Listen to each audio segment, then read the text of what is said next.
Drake recently wrote a letter through and by his attorney, referencing or talking about what UMG is trying to do with delaying pre-discovery or getting the information out there that Drake needs to help them build their case. Now, obviously, there are a lot of things going on with UMG and UMG in general and how they handled this whole Kendrick Lamar versus Drake situation that they probably wouldn't want to come out, even though if you're in the music industry, which I am, a lot of you are, you know that there's a lot of things that go on in the music industry when it comes to promotion that probably wouldn't be seen as legal. Let's just leave it that way. So Drake's attorney, Michael G, because I'm going to mess up his last name, has submitted a 4-page response to UMG's letter. And it's basically motion opposing UMG's request to pause until April 2nd of the pretrial conference scheduled by Judge Vargas. All right. Drake's legal team claims UMG's request is an attempt to circumvent the rules of court, which is not a surprise. But let's get into it here. We've got Graham versus UMG Recordings Incorporated. Dear Judge Vargas, pursuant to Local Rule 7 in Sections 3A and E of the court's individual rules. Okay, we'll go through that. That's fine. Aubrey Drake Graham respectfully writes in opposition to defendant UMG Records or UMG Recordings Incorporated requests to adjourn the initial pretrial conference currently scheduled for April 2nd of 2025. Why would they want to do that?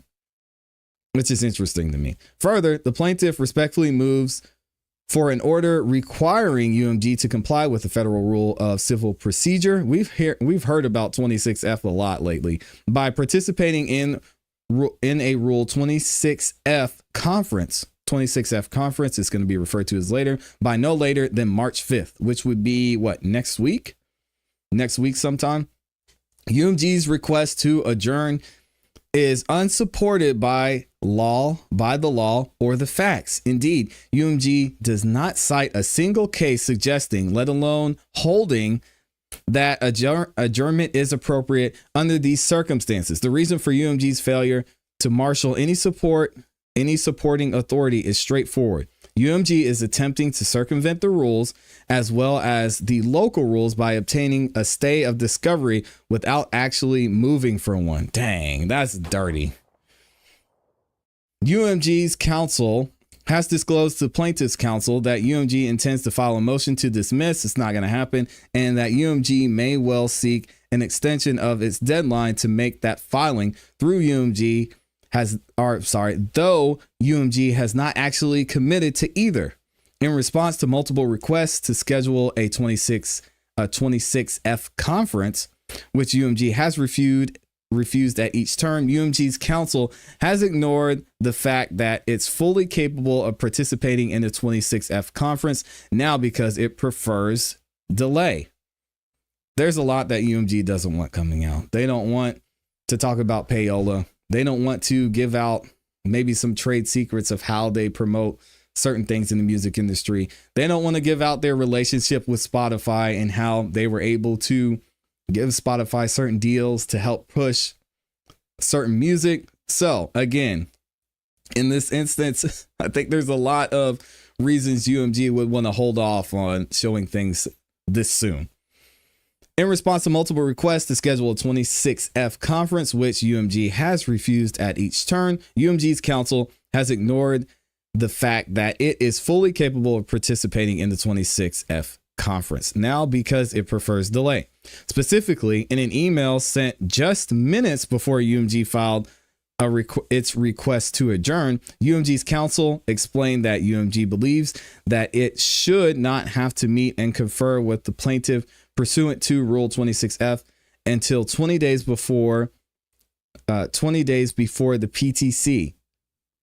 All right. Notwithstanding that the text of Rule 26F requires that parties to confer as soon as practicable.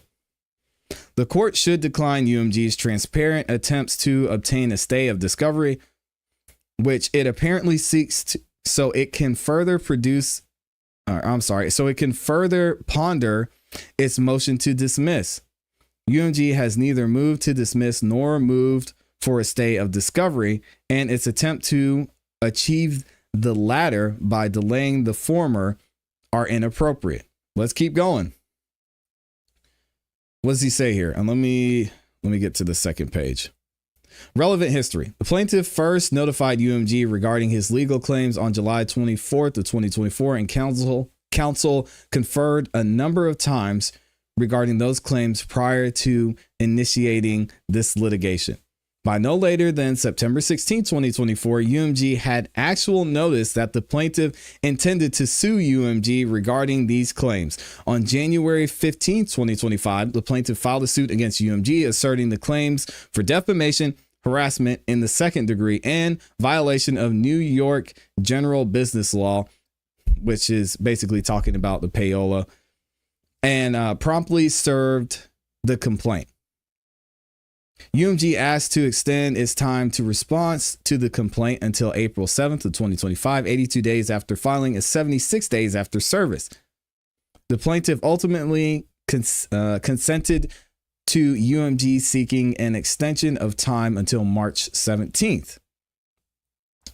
I knew I paused on March 17th for a reason.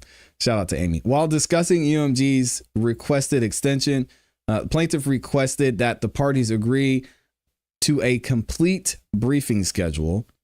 Counsel for UMG declined, suggesting it was premature to set further schedule because UMG was contemplating requesting even more time to draft and file its motion to dismiss, notwithstanding its representation that UMG hoped and expected to file a response by March 17th.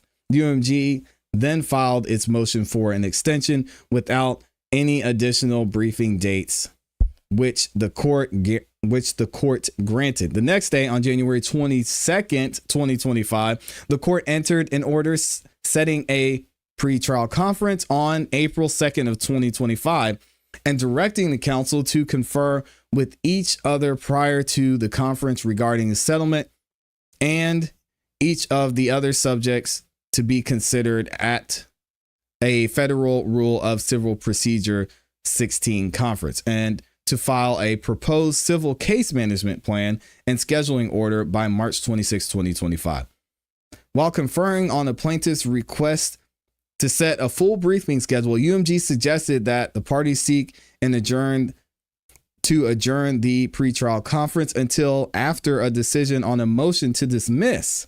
The plaintiff's counsel rejected the adjournment, explaining that the plaintiff is eager to begin discovery as soon as possible. Basically, Drake, he doesn't want to delay this anymore. He wants to get things moving. UMG wants to hold off for whatever reason.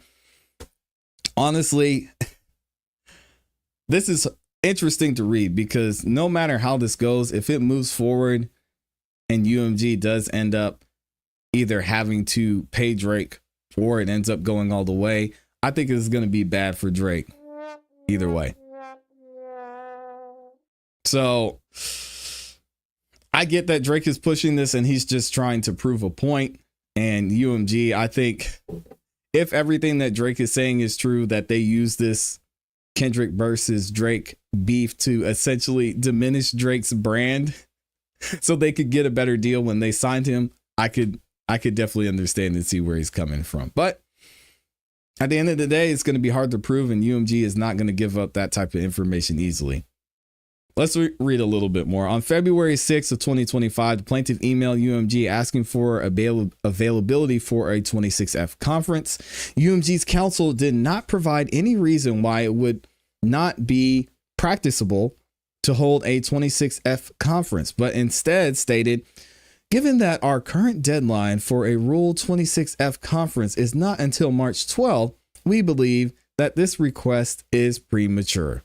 UMG continued, we can discuss the timing of a Rule 26F conference closer to the date, assuming the current deadline remains in place at that time. In response, the plaintiff reiterated his request, explaining that because Rule 26F is clear that the parties must confer as soon as practicable, the deadline to complete a 26F conference is not at all relevant.